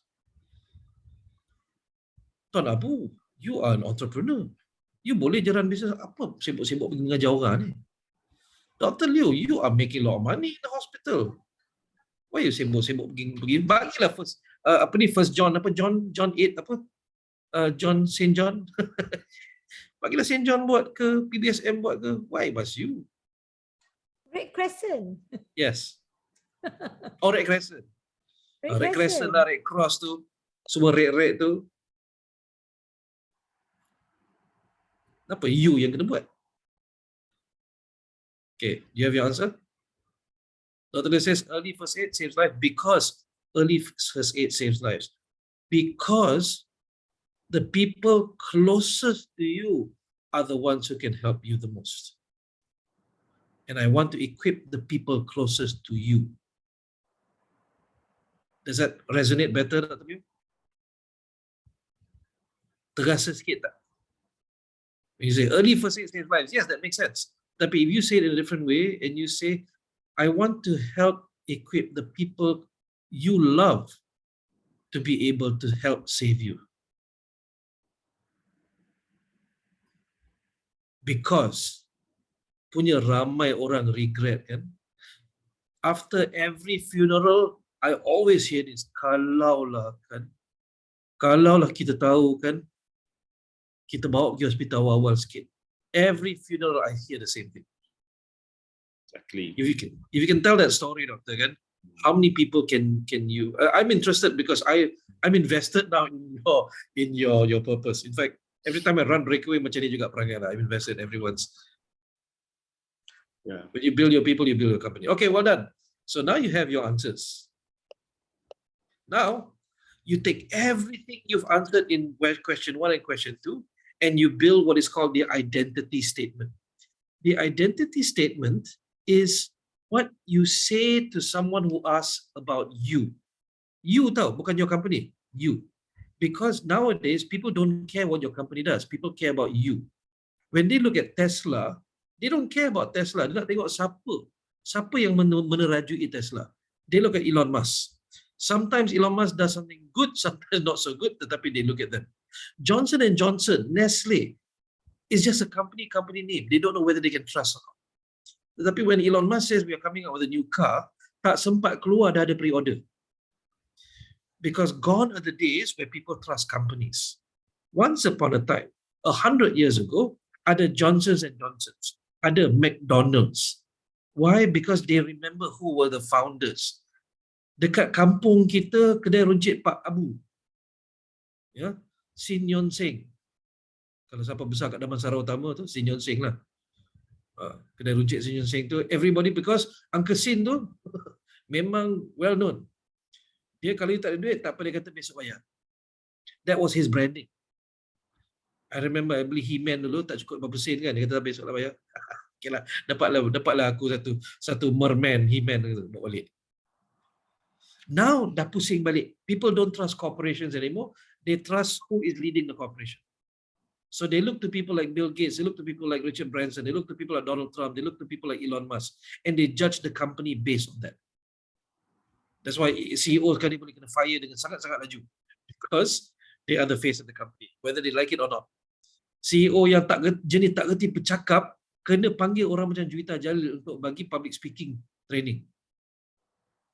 Juwita, you want to tell that story? Yeah, I was just thinking, all the three of you, Dr. Liu, Dr. Faisal, Cik Abu, I can just only imagine, Nazrin, how I can actually illuminate what they want to do. I can support them 150%, to actually, make it happen. Because cerita yang Nazrin nak bagi tahu nak saya bagi tahu adalah I was called by the HR of an international bank to come and I don't know whether the word train is the right word, Nazrin. I give some background lah. Juwita is an image consultant. Senang habis cerita. Saya bagi 2 perkataan tu je. So she has to fix this problem. What was the problem? Yeah, the problem was the CEO of the bank didn't have the finesse of being a CEO. Okay, so gambar dia keluar on the front page of the newspaper, dia punya seluar punya pocket lining tu terkeluar, and so they were like, oh my God, we have another MOU to sign, with the minister and everything. You need to polish him, make him, be the CEO that we want him to be. So they didn't give me much time. I had 2 days to be with him. So, it was. I hope they paid you well. Alhamdulillah. But I felt that I could do more, but still, but saya bagi contoh lah, when I said, okay, now I'm the reporter and I'm going to ask you, okay, so what are you launching today? What is the product? Actually, and I'm like, Dato, no, you cannot start with actually. Why? I said, no, Dato, cannot talk like that. You know, if they ask you, what are you launching? Well, my bank is launching this new scheme. You have to go straight into it, Dato. Hiya, why? I'm like, Dato, cannot ask question like that, okay? So, so yeah, I had to spend some time with him, and Alhamdulillah, they were quite happy. He did quite well, you know. Okay. Yeah, so yeah, I was there at the MOU. He did quite well. Alhamdulillah. I'm happy to hear that. And I hope, like I said, I hope they paid you well. Okay. Alhamdulillah. So, ladies and gentlemen especially here because you guys are new, mulai hari ini, when you meet someone new, a new client, anybody bertanya kan about what you do, I want you to memorize, create your identity statement and memorize it bergantung kepada the target audience. Okay, so identity statement boleh berubah bergantung pada target audience. Jawapan nombor 1 dengan nombor 2 tadi tidak perlu berubah. For example, if I'm meeting a client who wants to know about my courses, I have several different courses. So I will say that I am a passionate communicator. Nazrin is a passionate communicator, and I love helping people develop empathy to improve their professional relationships. When I do silat work with the Ministry of Tourism, I have a different identity statement. When I do work as a wordsmith, sebagai a writer, I have a different identity statement. This identity statement sebenarnya dah lama sangat. I no longer use this one. My new identity statement talks about me as being a learning and performance specialist. When I work with university lecturers, I have a different one, which talks about helping them become better teachers and learning facilitators. So, when you look at the identity statement, sebenarnya all the answers dekat situ ada from the previous question. It talks about what. Okay, the CEO tanya, what do you do? It talks about how, what is the methodology, ethos, pathos, apa semua, and why. Why do you do this? I want to help people improve their professional relationship. Can you imagine, punyalah senang kerja dengan orang if we can improve their relationships secara profesional. So when I work with clients, I work with corporate clients, in my role as a communicator, this is what I tell them. And I've stopped using this sebab every time ada kat gathering kan, I keep getting business cards, I keep getting jobs. Padahal I'm not a training provider. So I stopped. I tak cakap dah benda. Orang tanya, I jawab, yeah, I'm a trainer, itu je. But it works so well at events that I know when I'm telling you this, I'm telling you go and use this because it works super well. Orang lain bila dia, alah, tak ada apalah, saya tak buat apa-apa, sikit-sikit je, confirm tak dapat job. Okay, please, you want to be a humble person, don't be humble in describing yourself. Explain secara, okay, this is what I want to do. Okay, bukan what I have achieved. Yang tu bukan humble. But the identity statement talks about what you are in terms of what you want to achieve and what you like to achieve. Bukan what you have achieved. Okay, this is also the reason why once upon a time, I think Dr. Faizal, you pernah nampak dalam Facebook group PLFM ni tu kan, somebody described me as pakar silat. I corrected them and I said, saya bukan pakar silat, saya pencinta silat. And the perception changed terus kan. So if you say that you are a passionate communicator or you love communication, you love helping entrepreneurs to improve themselves, it doesn't mean you're an expert. Tetapi it's far more powerful because it shows that you have drive. If you become an expert in something, there's always an expert above you. It's always someone who's better than you. But if you become someone who is driven, this is my love, this is what I love doing. Make sense? So we have come to the end of tonight, and your homework based on that is identify your identity statement. Now, if you want, I can put into the WhatsApp group, I can put examples, tetapi dalam Google Classroom kita dah ada contoh-contoh daripada kelas-kelas lepas. I think Juwita punya pun ada kat situ juga. If you want to see what an identity statement looks like, zaman sekarang ni, you go to blogs, you go to articles, dekat bawah sekali, kalau dulu dia kata by Muhammad Nazri Wahab, sekarang tak ada lagi dah. dia akan sebut Muhammad Nazir Wahab is a lover of cats, Lego, toys, children. Pernah jumpa tak? Okay, so now that is what we call an identity statement. Some people, they use it for fun. Dia akan cerita apa yang, okay, I have another statement. I love cats, kids, Lego, and helping people learn. Okay. But if you're dealing with a client, you have a different one. If you're dealing with public, you have a different one. So I want you to practice on this one first. Okay. What is the role? Apakah peranan? So Dr. Liu kata medical specialist, is that right? Syed Faisal, what is you? What is your role? And don't go generic macam trainer tau. I am a trainer, alamak. So what differentiates you? Boleh ke macam communication leadership coach ke? Boleh, tapi Ke what terlalu differentiates you from others? Communication doctor. Macam tu boleh? Pun boleh tak? Memang orang trigger dah. Boleh? Think about that. Okay, Tuan Abu. What is your role? Peranan. Business mentor?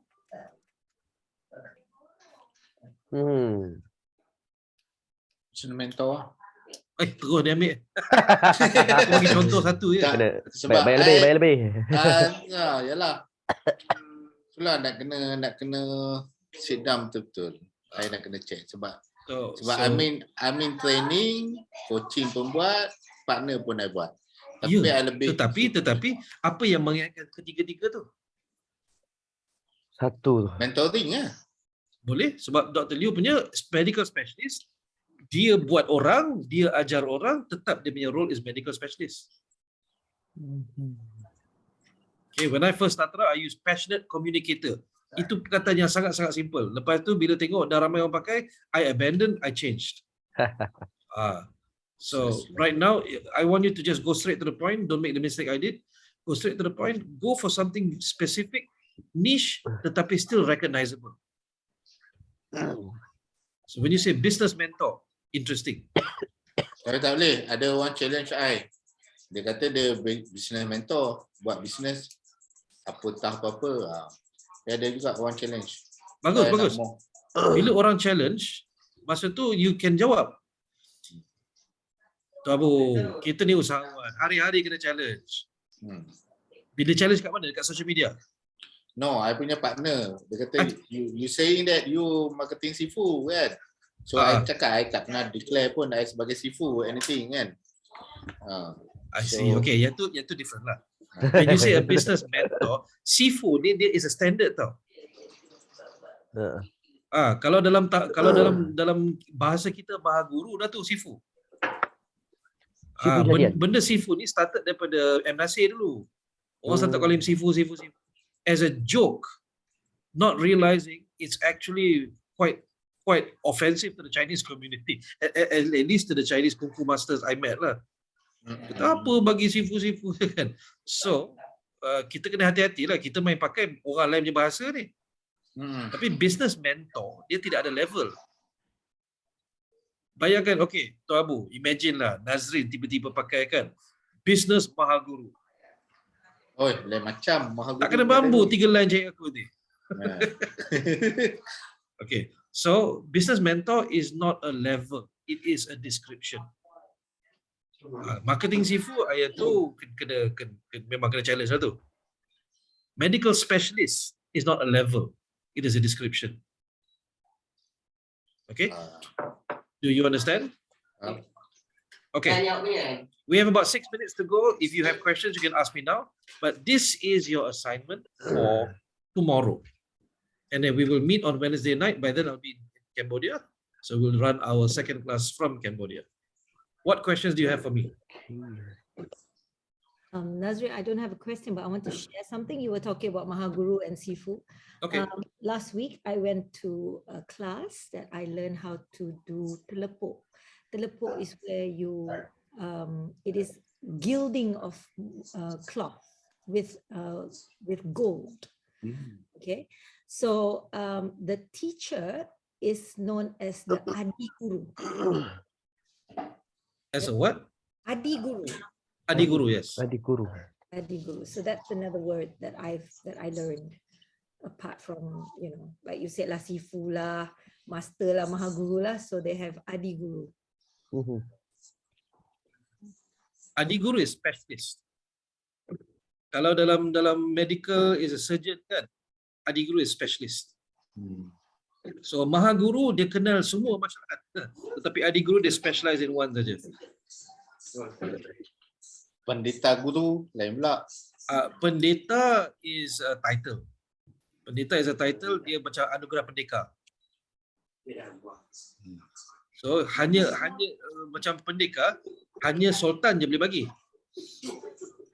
Kadang-kadang orang kampung bagi, tapi sebenarnya hanya sultan je boleh bagi. Sama juga dengan pendeta, hanya sultan je boleh bagi. Tapi zaman sekarang ni biarlah, anybody wants to try kan. So, okay lah. Adi Guru, when you translate, it means super.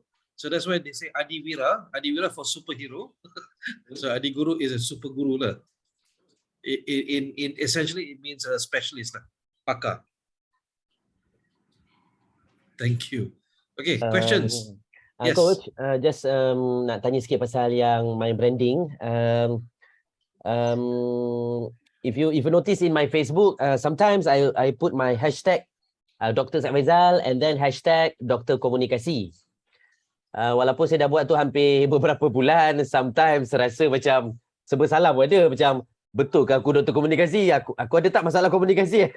So as a normal human being, sometimes adalah sedikit kan lacking, tapi in terms of working selalunya setakat ni okey lah. So from your perspective coach, is it okay ke? Sebab bila saya try compare kita punya rival ataupun kawan-kawan yang dekat luar tu, setakat ni tak ada lagi lah yang guna macam tu. Yang guna pun coach komunikasi nombor 1 anda, yang macam tu adalah. But for me, I'm not planning to be number 1. Macam coach jugalah, baik kita jadi passionate lover ke macam tu ke. Sorry, apa ni? Communicator. Passionate communicator ke, something ke arah begitu. Maknanya tak payah nak terlalu stress sangat nak jadi nombor 1, tapi biarlah kita fokus pada jadi mesra rakyat macam tu kan. Do you want an analytical answer or do you want santai answer? Santai answer. Okay, so macam ni, when you say doctor komunikasi, what doctor are you referring to? Are you referring to a medical doctor or are you referring to a PhD? Because since my PhD is in communication, my master also in communication, and my program, the core is in communication, verbal and non-verbal. So that's why saya nak klien tengok kita sebagai doktor komunikasi anda. Macam tu. Macam kat YouTube saya tengok kita ada Dr. Zubir. So dia punya tagline awal-awal kat video dia akan cakap Dr. Zubir di sini, doktor kewangan anda. Dia buat macam tu. Okay. So is it okay ke macam mana ke? My opinion is when you say doctor komunikasi, that means you are fixing a problem. A communication problem kan? Tapi because it's a PhD and not a medical doctor, you're actually referring, when you say doctor komunikasi, you're actually referring to medical doctor punya analogy kan? Betul tak? Menggunakan metafora medical punya doktor, but then in doktor falsafah way lah. Is 2 levels away tau. Yeah. So I suspect that's why you having some cognitive dissonance kat situ. Itulah. So should be okay for now ke atau macam mana ke? Ada negative feedback tak setakat ni? Tak ada lagi. Okay. In fact, ada klien-klien macam sukalah. Let's ask a medical doctor, what do you think? Dr. Liu. Do you feel offended? Silakan Dr. Liu. Because even though it says doctor komunikasi, it clearly refers to diagnosis. It clearly refers to things that a medical doctor would do. I would say yes, because maybe this is a personal. It's more of a personal. How to say because we personal view. We have our own. We have studied for it, and then when we talk about doctor, so the idea and then the image that you get is a medical doctor or at least a pergigian doctor. So when you talk about doctor komunikasi, it will trigger. It will trigger. I think a few or maybe 1 or 2 two areas, two pet peeves that we have, but I'm not sure in terms of the public how will they view it. So I can't really, yeah. I agree with Dr. Liu in that sense. Maksudnya sekarang ni nampak in branding everything goes kan. But I think the best measure is you. Do you feel comfortable using it? Because if you're telling me benda macam ni, there is some cognitive dissonance. You have to ask yourself, what is that belief sebenarnya that's causing you to have that? Maybe because for me, yalah saya pun baru je habis PhD bulan 5. Jadi mungkin masih awal. But then, I think the same thing also, dalam komunikasi kita ada diagnosis dia. So macam coach tahu kita ada DISC, disc personality. So sometimes we use that model to diagnose. Rupanya dia ni orang I, tapi dia komunikasi cara C. So nampak style-style tu. Apa macam nak tambah? My answer is answer is if you feel comfortable, go ahead. Tetapi be sensitive to feedback. Okay, alright. Maybe Abu yang lebih kenal lah.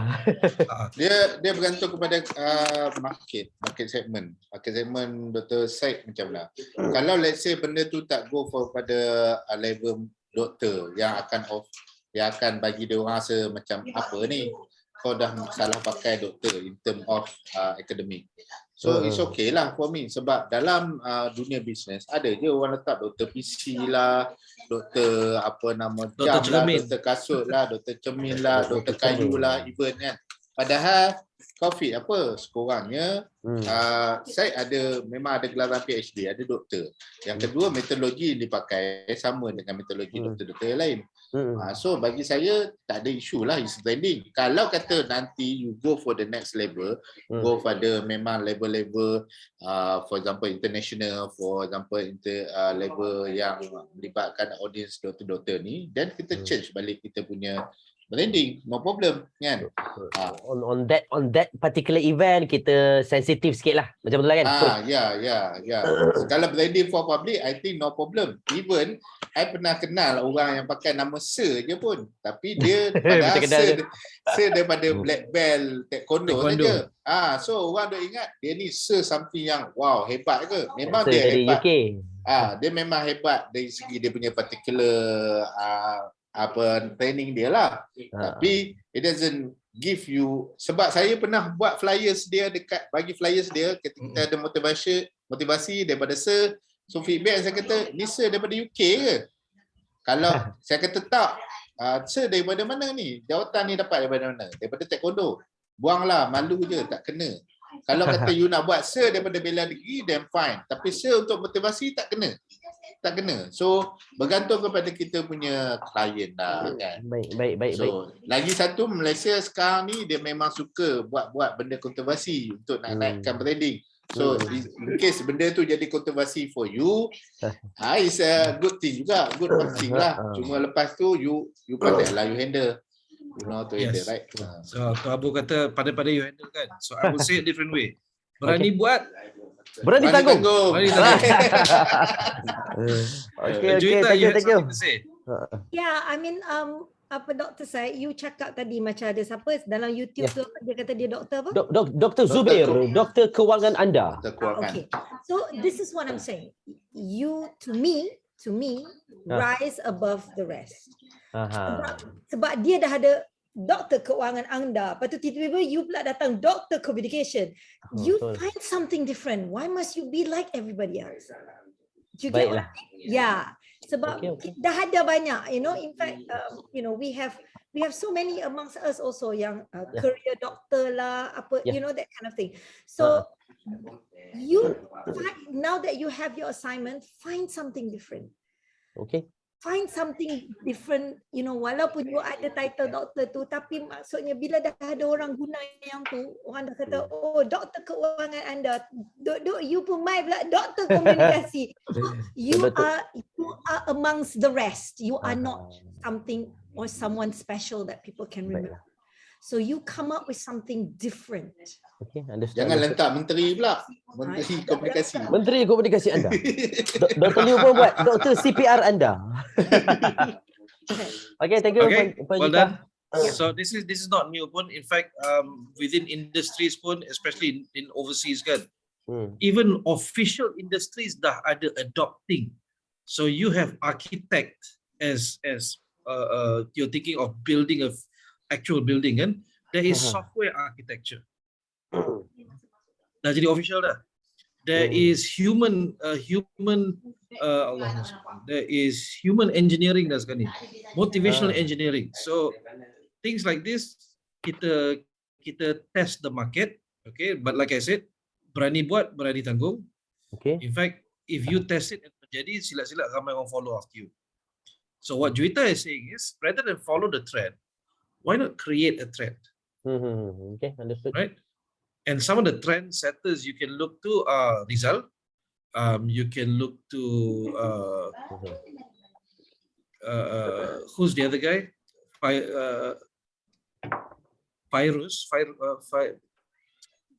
Who's the guy who does Fairuz Aki. not Aki? Habis dari mana?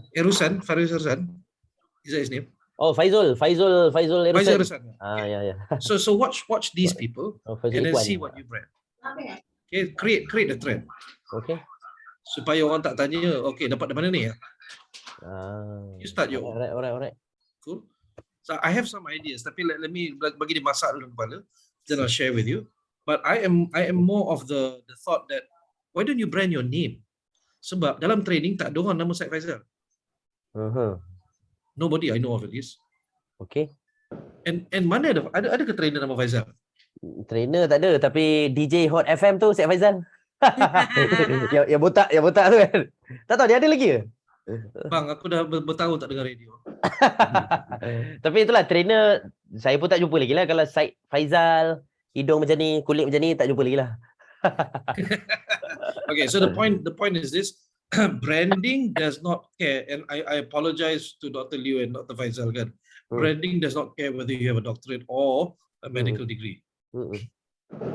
Branding is about sticking in people's minds how you help them. That's why you see orang yang tak ada siapa-siapa. Allah, who was that Indian lady who was sharing her recipes on YouTube? Anyone remember her name? Apa nama dia? Oh. Yang awal-awal tu. Awal-awal tu, lepas tu ada lupa dah. thesis pula dengan lelaki. Itu tak cerita itu. Why is it orang suka kat dia? Dia tak ada doktor, dia tak ada PhD. Apa dia buat tu membantu orang punya masalah. Yes.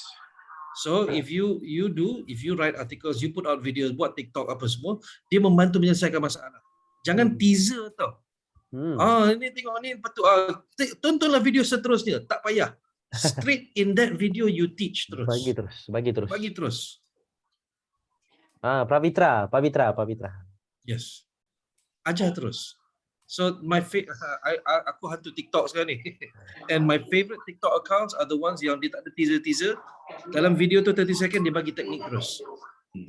And then when dia buka kelas, ramai orang join. Because they know that this person dia bukannya teaser betul upsell. Nama apa? Banyak juga. Tengoklah ada yang apa kata communication. Nanti I'll share with you the accounts. Ada yang communication, ada yang psychologist, ada yang macam-macam. Tetapi dia tak ada teaser 1, 2, 3 videos. Dalam tu dia cerita juga terus. Okay. Alright. So I'll let you guys off. It is time. I've taken 8 minutes of your time. Thank you very much. I will see you in Cambodia in 2 days' time. But don't forget your assignment, because this assignment is the basis for assignment number 2. Have a good night, everyone, and I'll see you in the WhatsApp group. Assalamualaikum warahmatullahi wabarakatuh. Bye-bye. Thank you, Coach. Thank you, everyone. Assalamualaikum. Thank you, everyone. Terima kasih, Puan Juwita. Bye-bye. See you guys. Bye.